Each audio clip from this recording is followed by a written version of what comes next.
It's been a year of conflict and turmoil for Russia's President Vladimir Putin. His country's tipping towards recession.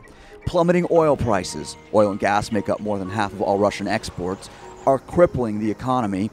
Western sanctions have barred Russian banks and companies from global capital markets, leading to the ruble losing about 40% of its value. As 2014 draws to a close, Standard & Poor's is considering cutting Russia's credit rating to junk status. Now, many in Moscow's middle class find themselves no longer able to afford the imported goods and overall standard of living to which they've grown accustomed. Russia's relations with the West are the worst they've been since the Cold War.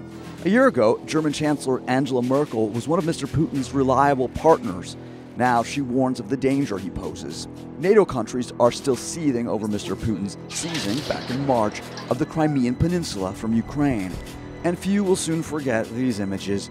Bodies and plane wreckage strewn across Ukrainian territory controlled by pro-Russian separatists. In July, Malaysia Airlines Flight 17 exploded after allegedly being shot down by an anti-aircraft missile. 298 people were killed.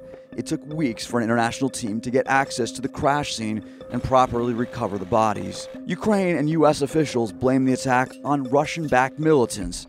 Mr. Putin and Russian state media blame Ukraine.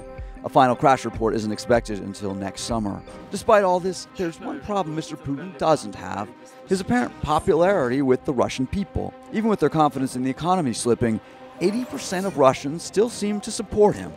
They see him as a tough leader, capable of standing up to the West. The solution to, not the cause of, Russia's pressing problems.